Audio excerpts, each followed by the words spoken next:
안녕하세요. 복실TV입니다. 몸으로 기억하는 요양보 2편 어르신 신체에 관련된 것 두 번째 시간이 다가왔습니다. 1편에서 우리 배웠던 거 기억하시죠? 호흡기계와 심혈관계, 그 다음에 노인성 질병에 대해서 살펴봤고요. 지금은 이제 연결해서 우리 심혈관계부터 살펴보도록 하겠습니다. 심혈관계라고 하면은 우리 여기 제가 심장 이렇게 해놨죠. 심장 생각하시면 돼요. 심장과 혈관 이렇게 생각하시면 되겠습니다. 심장은 우리 몸의 중심에서 살짝 왼쪽에 있다라고 기억해 주시면 되겠어요. 완전 왼쪽이 치우쳐 있지는 않습니다. 사람마다 조금씩은 다르지만 자, 기립성 저혈압 발생한다라는 것, 그 다음에 정맥이 약화돼서 치질 같은 질환이 생기기 쉽다라는 것도 함께 기억하시면 좋겠습니다. 기립성 저혈압이란 것은 무엇이냐? 일어났을 때 갑자기 핑 돌면서 어지러워서 다시 쓰러진다라든지 눈앞이 하얗게 또는 새카맣게 돼가지고 앞이 잠깐 안 보인다라든지 이런 부분들. 그러면 이용자들, 어르신들 같은 경우 어떻게 되겠어요? 넘어져서 낙상이 생길 확률이 높겠죠? 그래서 기립성이라는 거는 머릿속까지, 그러니까 뇌에 혈액순환이 잘 안 돼서 산소와 영양분이 순식간에 공급이 안 되는 경우죠. 그래서 항상 천천히 일어나실 수 있도록 해주셔야겠어요. 침대에 누워 계신 분도 벌떡 일어나면 갑자기 핑 돌 수가 있어요. 그래서 특히 우리가 케어해드릴 때 조심해 주셔야겠습니다. 자, 여기에 관련된 질환은 고혈압, 동맥경화증, 그 다음에 심부전, 빈혈 이런 식으로 구분해서 보실 수 있겠습니다. 고혈압 같은 경우는 저염, 저지방 식이를 하시는 게 좋으세요. 그래서 이건 뭐죠? 소금이 좀 적고 간장이나 소금같이 1차적으로 짠맛을 내는 거 이런 것들 좀 적게 드시고 지방 같은 경우도 좀 적은 걸로 드시는 게 좋습니다. 그리고 특징적으로 많이 나오는 게 요거예요. 증상이 없어도 꾸준히 치료를 받으셔야 된다는 것과 의사의 처방이 있으면 계속 약을 복용하셔야 됩니다. 감기약 같은 경우는 먹고 낫잖아요. 3일이든 일주일이든. 근데 고혈압 같은 경우는 약간 달고 사는 거예요. 그 약을 먹었기 때문에 순간순간 그 혈압을 조절을 할 수 있는 거기 때문에 지금 이 약 먹고 나았어. 이제 안 먹어도 돼. 라고 하시는 치매 어르신이 있다 그러면 우리 선생님들이 잘 설명을 해주셔야 돼요. 더 나빠질 수 있어요. 요거는 의사 선생님이 그만 드시라고 할 때까지 드셔야 되는 거예요. 요거 먹어가지고 지금 좋은 거예요. 이런 식으로 잘 설명해 주셔야겠습니다. 동맥경화증에는 이제 뇌졸중을 대표적으로 볼 수가 있겠는데요. 뇌가 졸도하는 중이다라고 생각하시면 기억하시기 쉽겠죠. 노인성 치매와 함께 노인성 질병으로 인정받는 것 중에 하나죠. 대상자에게 맨 처음에 웃어보라고 하고요. 그 다음에 이제 양손을 들어봐라. 그리고 걸어봐라도 가능해요. 그 다음에 말을 시켜봐. 이렇게 세 가지를 해서 이 중에 하나라도 잘 안 되면 뇌졸중, 이 의심되기 때문에 병원에 가서 빨리 정밀 검사를 받을 필요가 있습니다. 신부전 빈혈 같은 경우는 어지럽고 집중력 장애, 철분 섭취, 비타민 C와 철분제를 많이 복용하시는 게 도움이 되겠습니다. 자, 다음으로 근골격계요. 이거는 우리 요양보사 선생님들도 주의하셔야 되는 부분입니다. 근골격계 질환 해가지고 따로 배우신 거 기억나시죠?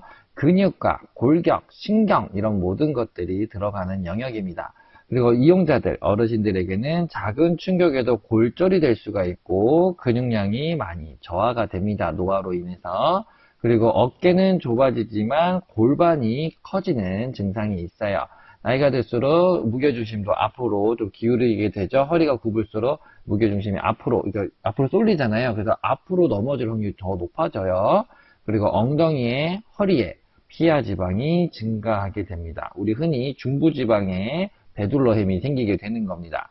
자, 이 근골격으로 인한 노인성 질병들은 뭐가 있을까요? 퇴행성 관절염이 있고요. 골다공증이 있고 요렇게 또 여러 가지 있지만 대표적인 거 시험에 많이 나오는 거 두 개 살펴보도록 하겠습니다. 퇴행성 관절염은 연골을 오래 써서 닳아서 없어진 상태예요. 그래서 그 부분이 부딪히면서 아픈 거겠죠. 그래서 많이 나오는 게 요겁니다. 아침에 관절이 뻣뻣해지는 경직 현상이 나타나요. 저녁이 아닙니다. 아침이에요. 왜 그러냐? 누워서 자면은 낮에 움직이는 것보다 훨씬 관절을 덜 움직이죠. 그만큼 이제 경직이 돼서 퇴행성 관절염의 경우에는 아침에 뻣뻣해지는 증상이 나타납니다. 그리고 관절부 위에 부담을 주지 않는 규칙적인 운동, 그래서 수영이나 뭐 흙길 같은 데 걷거나 체조하는 것들이 중요해요. 그래서 퇴행성 관절염이더라도 그러니까 좀 체중 부하 운동도 괜찮아요. 근데 하지만 모든 운동은 몸에 무리가 가지 않는 선에서 하셔야 됩니다. 통증이 느껴지는데도 참고 한다. 그러면 정답이 아니에요. 그 다음에 체중 조절. 관절염, 특히 무릎 같은 쪽이 관절염이 오면 어떻게 돼요? 내가 몸무게가 많이 나가가지고 눌리면 더 아프겠네 라고 생각하실 수 있죠. 맞습니다. 하지만 요거를 간과해가지고 어떻게 문제가 나오느냐, 저체중을 유지한다 라고 나오는 경우들이 있어요. 하지만 저체중은 항상 이용자, 나이가 드신 어르신들에게는 좋지 않다라는 거. 왜? 면역력이 떨어지고 그만큼 내가 버틸 수 있는 힘이 줄어들기 때문에 체중을 조절한다 또는 적정 체중을 유지하도록 노력한다 라고 하면 좋은 말인데, 저체중을 유지한다는 틀린 말이라는 거 꼭 기억해 주셔야 되겠어요. 골다공증 넘어갈게요. 장기적으로 혈전 방지를 위해서 아스피린이나 헤파린 등의 약물을 복용하거나 흡연, 음주, 카페인의 다량 섭취를 하는 경우에 골다공이 생기기 쉽습니다. 특히 여성분들 같은 경우는 출산이나 폐경을 통해서 남성들보다 골다공이 생길 확률이 좀 더 높아요. 그리고 커피 외에도 녹차, 홍차에도 카페인이 있기 때문에 나 골다공 이제 있으니까 커피 줄이고 녹차 먹어야지. 아무 의미 없어요. 카페인 자체를 좀 많이 섭취하지 않도록 노력하셔야 되는 부분입니다. 그리고 골다공의 증상은 허리가 아프거나 키가 좀 작아지고 굽어지는 거죠. 그 다음에 등이나 허리가 굽고 잦은 골절이 생긴다라는 거. 기침하다가도 갈비뼈 나가는 경우들도 있어요. 정말 심하신 분들은 그렇게 나옵니다. 조심하셔야 돼요.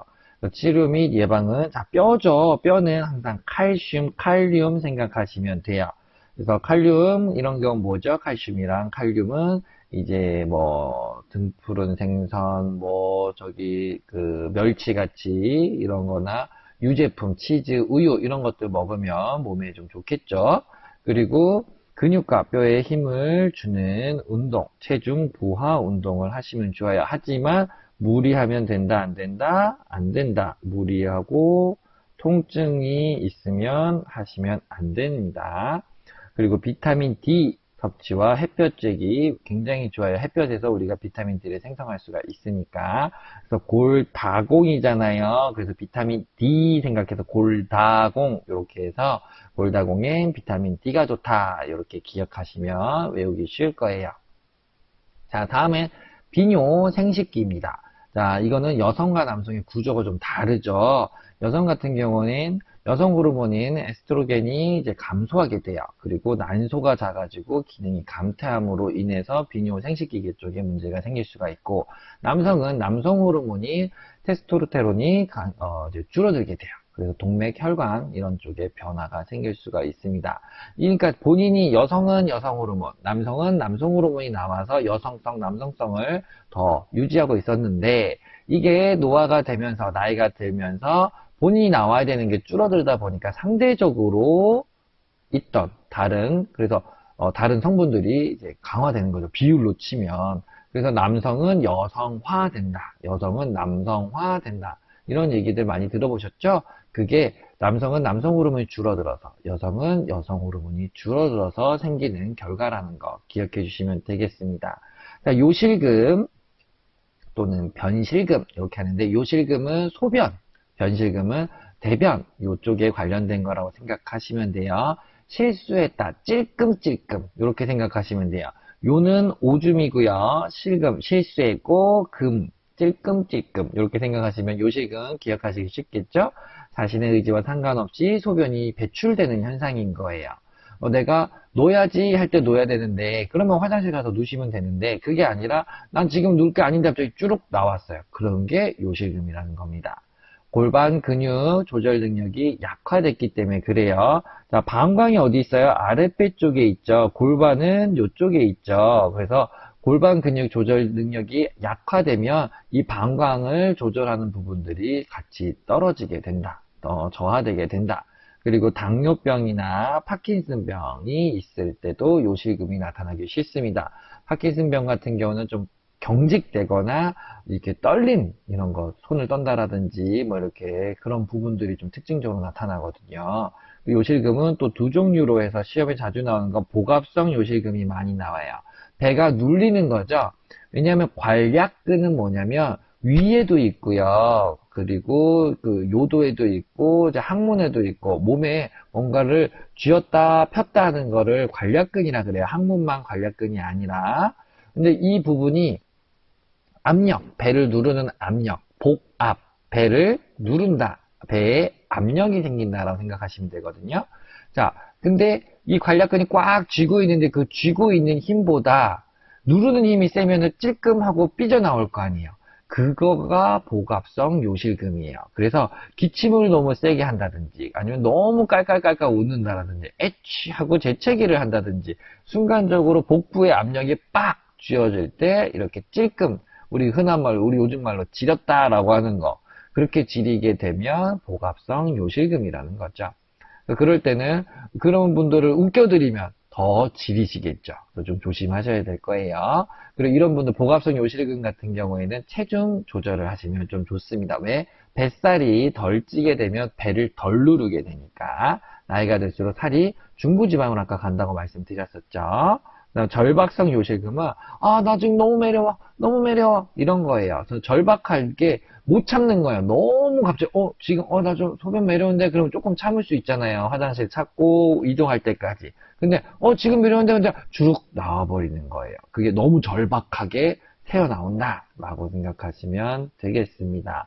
예방은 골반 근육 운동. 왜 골반이 이쪽이 받쳐져서 주면은 속에 있는 방광을 컨트롤하기가 좀 쉬워지고 배를 누르는 체중을 좀 줄여주면 뱃살을 빼시면 좀 더 좋겠고요. 근데 요게 많이 틀리세요. 하루에 2, 3리터의 수분을 섭취하셔야 되는데 오줌은 물 많이 먹으면 오줌 많이 나오잖아. 그럼 더 많이 새는 거 아니야? 라고 할 수 있어요. 근데 물을 먹고 본인이 2, 3시간 안에 보통 배설을 하게 됩니다. 그래서 그런 것들 수분을 많이 먹어야 몸에 노폐물 같은 경우들을 해서 바깥으로 내보내고 또 이게 내가 지금 들어간 만큼 흡수하고 나머지 부분들을 배출하게 되는 거잖아요. 그 부분 때문에 의사의 어떤 권고가 있지 않는 한은 가능한 한 수분은 많이 섭취하는 게 좋습니다. 그리고 변비를 예방하는 것도 좋겠죠. 남성에게만 있는 전립선 비대증이에요. 전립선이 커져서 요도를 압박하게 되는 것입니다. 전립선이 성기능을 할 때라든지 이럴 때만 이 기능을 해야 되는데 평상시에도 부어 있는 거예요. 그러면 소변이 지나가는 데를 요도라고 하잖아요. 이게 전립선이 평상시에도 이렇게 누르고 있어요. 그러면 평상시에 요렇게 오줌이 나갈 수 있었는데 이게 줄어드니까 오줌을 싸려고 하면 어떻게 해야 돼? 힘을 더 많이 줘야 되고 이 평상시 때는 넓은 관으로 갔는데 이제 좁은 관으로 가다 보니까 오줌 줄기도 약하게 변하게 됩니다. 그리고 소변 줄기가 뚝뚝 끊기는 거죠. 쪼르르륵 하고 나가는 게 쪼륵 쪼륵 쪼륵 뭐 이런 식으로. 그 다음에 잔뇨감. 다 쌌는데도 아직 오줌이 좀 덜 싼 것 같아. 뭐 이런 느낌이 드는 게 특징이에요. 빈뇨. 빈뇨는 배뇨 후 2시간 이내에 소변이 또 내려오면 이거는 빈뇨라고 해요. 아직 방광이 이만큼 차고 나서 바깥으로 나가야 되는데 안 찼는데도 나가려고 하는 거죠. 야뇨 이거는 아이들 밤에 자다가 지도 그린다 그러죠. 그거랑 조금 달라요. 야뇨증과 이 야뇨는 좀 다릅니다. 야뇨는 그냥 밤에 마려운 게 그래서 잠이 깨거나 하는 부분들을 야뇨라고 합니다. 밤 야자에 소변요 이렇게 생각하시면 쉽게 기억할 수 있을 거예요. 어르신들은 이 야뇨가 좀 힘든 부분이 뭐냐면 수면의 질이 좀 좋지가 않아요. 그래서 주무시고 나서 다음번에 일어났을 때, 거꾸로 깨어있는 상태에서 다시 주무시려고 할 때 시간이 꽤 오래 걸립니다. 그래서 너무 힘들어 하시는 거예요. 다음날 피곤하시기도 하고. 그러다 보니까 물을 적게 먹으려고 하게 되죠. 하지만 아까 제가 뭐라 그랬어요? 하루에 2, 3리터의 수분을 섭취하는 게 좋다 그랬죠? 그래서 이런 부분들 이제 우리가 좀 고려해서 이용자들을 잘 케어해 줄 수 있어야 되겠습니다. 다음은 피부계예요. 우리 어르신들 피부, 나이가 들수록 어떻게 주름도 생기고, 기름기도 줄어들고, 그 다음에 보습력도 줄어들고, 그 다음 피부 탄력성도 줄어들고, 그 다음에 좀 뭐가 있어요? 재생력도 줄어들게 되죠. 그래서 피부 건조, 탄력성 감소, 그 다음에 기온에 민감하게 되고, 손발톱이 딱딱하게, 특히 발톱이 나무 조각처럼 이렇게 바뀌게 되죠. 그리고 우리 검버섯이라고 하는 노인성 반점들이 생기는 특징들이 있습니다. 자, 피부에서 제일 중요한 건 욕창이에요. 팔꿈치나 등, 날개죽지, 그 다음에 꼬리뼈, 골반 쪽, 그다음 복숭아뼈, 발꿈치, 이런 쪽에, 그 다음에 뭐 무릎, 이런 쪽에 이제 피부가 이제 바닥과 접촉되는 그쪽이 혈액순환이 잘 안 될 때, 혈액이 산소와 영양분을 공급해 준다 그랬는데 모세혈관으로 갈수록 왜 심장의 이제 기능도 줄어들다 보니까 방출량이 좀 줄어요. 뿍 밀어줘야 되는데 그게 좀 잘 안 되다 보니까 모세혈관까지 잘 안 가게 되죠. 근데 몸이 내 체중이 누르고 있어요, 거기를. 그러면 그만큼 더 안개서 이제 저리게 되고 그 저린 게 어떻게 돼요? 괴사하게 되는 거죠. 한마디로 썩는다라는 거예요. 장기간 와상, 누워 계신 분들, 이런 분들은 또 체위 변경을 잘 해주셔야 욕창을 예방할 수 있습니다. 체위 변경이 어려운 독거 어르신이라든지 또 영양이 부족하신 분들, 변실금, 아까 요실금과 같이 변을 실수하시는 분들은 그게 기저귀 했으면 오랫동안 있으면 척척하잖아요. 그러면서 그 부분이 짓무르게 되고, 짓무르게 되면 더 빨리 혈액 공급이 잘 안 되고 피부부터 이제 좀 안 좋아지게 되는 거죠. 그래서 욕창, 기저귀 케어 특히 잘 해주셔야 돼요. 기저귀도 젖으면 빨리빨리 갈아들일수록 욕창을 예방할 수 있습니다. 증상은 피부에서 열감, 이제 약간 뜨뜻하게 열난다라는 느낌이 그런 느낌이 들고요. 그 다음에 처음에는 색깔이 변색되고, 그 다음 물집이 잡히고, 그다음 조직이 이제 괴사되기 시작하면서 나중에는 전체적으로 괴사가 돼서 뼈까지 보이는 경우들도 있습니다. 진행은 변색, 물집, 괴사 조직, 괴사 이런 식으로 가시면 되고요. 2시간마다 한 번씩 체위 변경을 해야 되는 거 꼭 기억을 해주세요. 그리고 욕창은 걸리면 낫는 게 그렇게 수월하지가 않다 보니까 예방하는 게 가장 중요하다. 그래서 많이 움직일 수 있게끔 해주시고 30분 정도 햇볕 쬐서 피부를 잘 말릴 수 있게끔 해주시고 그 주변을 직접적으로 닿으면 굉장히 안 좋아요. 아프기도 하고 나선형으로 마사지 해주시고 침대 시트 판판하게 깔아드려야지 주름이 있으면 그만큼이 그 부분이 눌려가지고 혈액순환이 또 안 됩니다. 그리고 특히 많이 나오는 게 도넛 모양 베개 사용 금지예요. 특히 천골이라 그래서 꼬리뼈 쪽에 그렇게 되면 왜 그러냐면 자, 사람이 이렇게 다리가 있어요. 그럼 이쪽이 꼬리뼈잖아요. 이쪽에 이렇게 우리 그 쿠션을 받쳐드리게 되면 이만큼 도넛 모양으로 생긴 도넛백이에요. 그럼 이 부분에 혈액이 공급되는 게 이 쿠션이 눌러가지고 공급이 더 안 되는 거죠. 그 동그란 부위, 여기가 눌리지는 않겠지만 그 주변에 혈액이 공급된 데가 다 눌려버리죠. 그래서 도넛백에 사용하시면 안 됩니다. 피부도 아프니까 또 그리고 터지거나 오염될 수 있어요. 2차 감염이 될 수 있으니까 주무르는 행위 하지 마시고 이런 부분들을 의료 행위로 해서 이제 간호나 간호조무사 선생님들이 해주실 거예요. 그 다음에 꽉 끼는 옷을 입으면 또 안 좋겠죠. 통풍도 안 되고. 자, 그 다음에 대상포진입니다. 대상포진은 수두성 바이러스에 의한 피부와 신경에 염증이 생긴 거예요. 그 특징이 뭐냐면 수포가 있고요. 통증이 있고 자결감이 있고 가려움이 있습니다. 그래서 안 긁으시는 게 좋아요. 대상포진이 이제 긁어서 다른 데 만지면 그게 옮길 수가 있어요. 그래서 조심하셔야 돼요. 수포 뭐가 볼록볼록 나오는 거 있죠. 화상 입으면 막 이렇게 진물 나오기 전에 볼록 나오는 거 있죠. 물집 잡히는 것처럼 그런 게 수포예요. 통증이 대상된다. 그래서 막 엄청 아프다고 합니다. 그래서 정말 조심하셔야 되고요. 옴은 뭐냐? 가려움증인데 이게 약간 벌레 같은 거예요. 그래서 그놈이 알을 깝니다. 그래서 그놈의 알이 다시 또 부화하는데 시간이 좀 걸리죠. 그러다 보니까 옴 같은 경우는 같이 접촉한 모든 사람들, 대상자, 동거인, 요양보호사 모두 다 동시에 치료를 하실 필요가 있습니다. 아시겠죠? 그 다음에 특히 밤에 가려움이 굉장히 심해서 벅벅 긁을 수밖에 없을 정도로 정말 간지럽다고 합니다. 그리고 이거는 물건 같은 경우 같이 쓰시면 안 돼요. 빨래도 같이 하시면 안 돼요. 왜냐하면 그런 침구류나 옷 같은 경우에서 피부 접촉을 통해 가지고 옮는 부분이다 보니까 접촉을 꼭 차단해 주셔야 되고, 그래서 그 요양원 같은 경우에 이제 따로 단독으로 좀 모셔서 거기서 치료를 다 받으실 수 있도록 하셔야 돼요. 그리고 네이나 침구류는 삶아서 빨거나 다림질로 완전 뜨겁게 그 균들, 옴을 다 없애버려야겠죠. 그 다음에 일반 건조 하게 될 경우에 3일 정도는 건조를 해가지고 햇볕에 완전 지져버려야 돼요. 아시겠죠?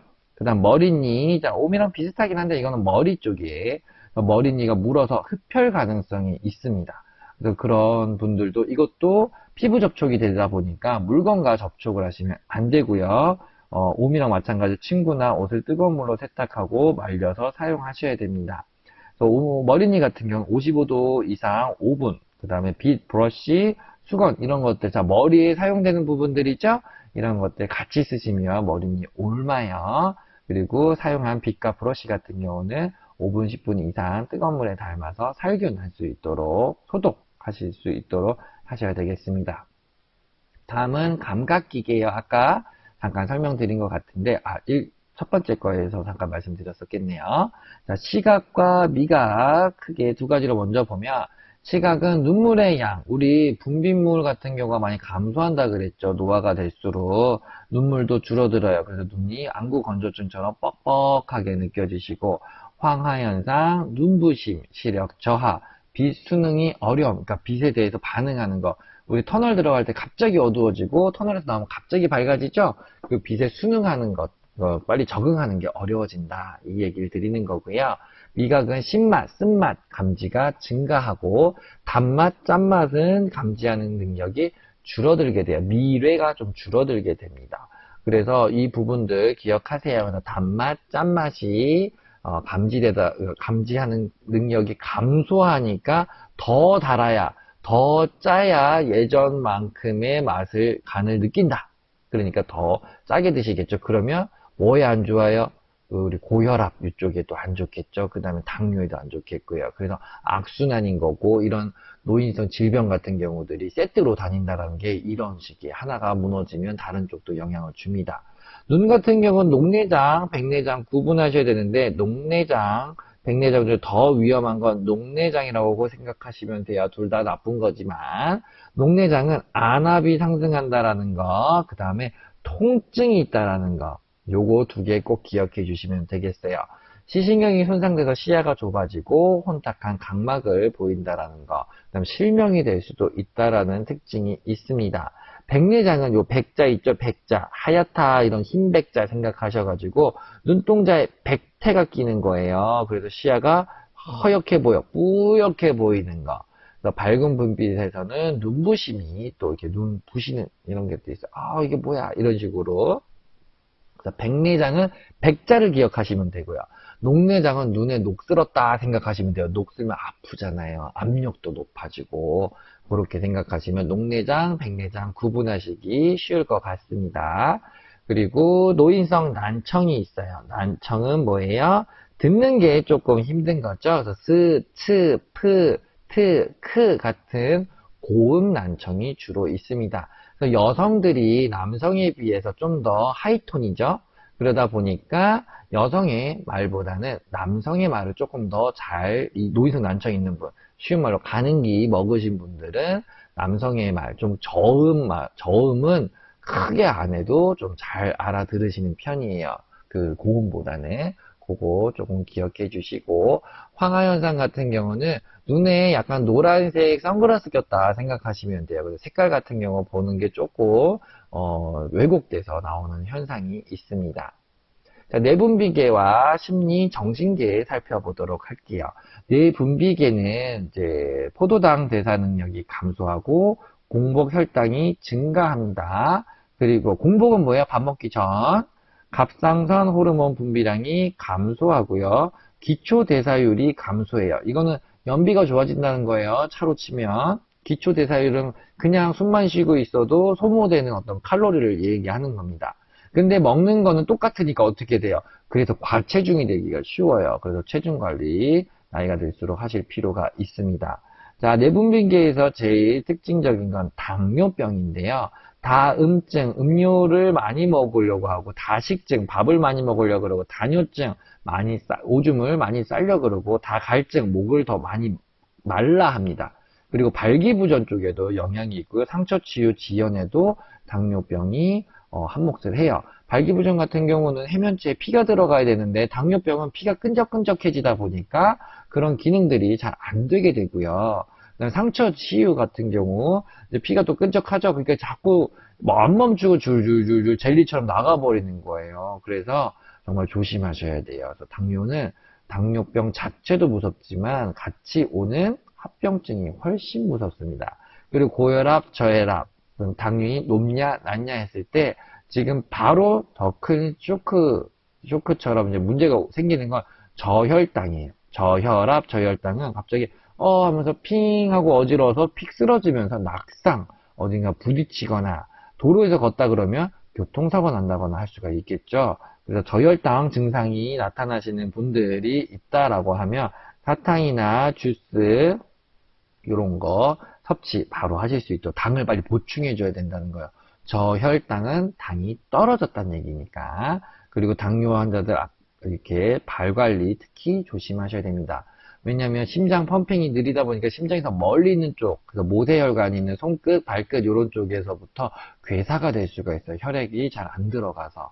정말 조심하셔야 되고, 그다음에 발이 많이 눌리거나 하면 또 안 좋습니다. 그래서 신발 같은 경우도 너무 꽉 끼는 신발 하시면 혈액순이 더 안 돼서 발이 더 빨리 상할 수가 있어요. 그래서 대상자 발 관리 특히 잘 봐주셔야 돼요. 자, 마지막으로 심리 정신계 보도록 할게요. 우울증, 경직성, 내향성 및 수동성, 생에 대한 회고, 돌이켜본다라는 거죠. 조심성, 의존성, 침울한 사물에 대한 애착심. 사람이나 뭐 의사나 우리 요양보호 선생님한테 의존하는, 뭐 이거 해줘, 나 이거 못해, 너 없으면 못해, 이런 게 의존성이라면 이 물건 이거 아니면 나 뭐 불안해, 이런 것들이 사물에 대한 애착심이겠죠. 우울증과 선망이 있는데 우울증, 선망 같은 경우는 주의력이 감퇴되고 진압력장애, 인지장애, 편집, 망상, 정서, 불안정, 치매와 함께 오는 경우들이 있습니다. 자, 이런 경우에 우울증 같은 경우는 우울 경향이라고 하는 거는 아직 그냥 우울한 어떤 건수가 많다. 몸이 아프고 나이가 들어서 내 몸이 예전만치 않다 보니까 기분이 좋지는 않을 거 아니에요. 그래서 우울 경향이 많다라는 거와 우울증이 있다라는 건 달라요. 우울증은 일단 질병이 된 겁니다. 그럼 기승전 죽어야지 이런 식으로 너무 많이 가게 돼서 나도 모르게 막 옥상에 올라가 있고 막 극단적인 행동을 하려고 했어라고 하시는 분들이 꽤 있습니다. 우울증 겪으셨던 분들 중에서는 정말 감정이 내 맘대로 안 되는 거예요. 그래서 이런 분들은 옆에서 아유 다들 그래요 이런 말 절대 하시면 안 되고 섣부른 진단 내려주시면 안 됩니다. 그리고 선망 같은 경우는 갑자기 막 환청, 환각 이런 것들이 보이면서 혼동이 오는 거예요. 그래서 이게 현실인가? 아닌가? 이런 게 많이 헷갈리시는 거. 그래서 굉장히 혼동에 많이 빠질 수 있습니다. 그래서 치매로 인한 선망 증상이 나타나는 거와 그냥 초기에 선망 자체가 있는 거랑 완전 다른 거예요. 조금 구분하실 수 있어야 됩니다. 요건 교과서 한번 꼭 찾아보세요. 선망과 일반 치매의 차이점. 선망은 초기, 그러니까 환청, 환각 이런 것들로 인해서 지금 급격하게 갑자기 혼동이 많이 온다라는 거고, 치매 증상 때문에 뭐 헛개 좀 들리고 이런 식으로 나중에 치매가 심해지면서 이런 환청, 환각이 보이는 거와 조금 구분을 하셔야 되는데 증상은 비슷하다라는 거. 비약물적 치료. 자, 이건 뭐예요? 약을 안 먹고 치료하는 거죠. 밤에 불을 밝혀두면 낮이다라고 생각이 될 수 있죠. 그러면 불안한 게 좀 덜하는 거예요. 사람이 밤이 좀 더 무서운 거예요. 그래서 우리 공포 영화라든지 하면 다 어떻게 해요? 막 어둡게 해놓고 막 노래 무섭게 하고 뭔가 나타날 듯이 이렇게 하잖아요. 비슷합니다. 밤에 막 늑대 나타날 것 같고 막 옛날 얘기 들어도 호랑이 나타날 것 같지. 낮엔 좀 덜 하잖아요. 야행성 동물들이 무섭고 이런 식의 많이 우리가 접해 있다 보니까 이용자들은 우리보다 훨씬 더 옛날 세대다 보니까 밤에 불을 밝혀두면 그 석양증후군이라든지 뭐 이런 것들도 많이 좀 우리가 대처할 수가 있어요. 그 다음에 개인 사물, 그 다음에 사진 이런 것들을 잘 보시며 친근한 인물들, 그 다음에 내 거 하면 좀 더 안심이 되겠죠? 시계, 달력 등을 가까이 두며 진압력이라서 시간, 장소, 사람, 계절 이런 것들을 살펴보는 거고 진압력 장애가 왔다라는 거는 사람을 못 알아본다든지 지금이 봄인지 겨울인지 잘 구분 못 하신다라든지 이런 것들 시간, 계절 이런 것들 이제 잘 못 하시는 거 생각하시면 돼요. 가족 구성원이 조금 더 자주 오셔가지고 이용자에게 내가 여기 혼자 있는 게 아니고 그 다음에 뭐 이웃 사촌들보다 가족이 훨씬 더 먼저 대상자에게 안정감을 줄 수가 있습니다. 이웃 사촌도 당연히 뭐 좋은 결과를 줄 수는 있겠지만 그래도 가족, 핏줄이 더 대상자에게 오래 남아 있다라는 거 기억해 주시면 좋을 것 같습니다. 자, 이렇게 우리 어르신들에 대해서 신체 관련된 내장, 그 다음에 뭐 뇌까지 해가지고 전체적으로 봤어요. 그래서 몸으로 대상자의 몸의 어느 부위별로 살펴보면서 이용자의 신체, 그리고 그걸 통한 요양보호, 케어나 이론 살펴봤습니다. 선생님들이 좀 공부하시는 데 있어서 좀 암기하시고 조금 설명을 드리면서 모르겠다 하면 또 찾아볼 수 있는 어떤 키워드들이 되고자 이렇게 준비한 거니까 시험 보시기 전에 그리고 평상시에 귀로 들으시고 또 눈으로 한 번씩 보시면서 공부하시면 도움이 많이 될 거라 생각합니다. 수고 많으셨고 좋은 결과 있으시길 바라겠습니다. 열심히 합격을 위해 기원하고 있겠습니다. 수고하셨습니다.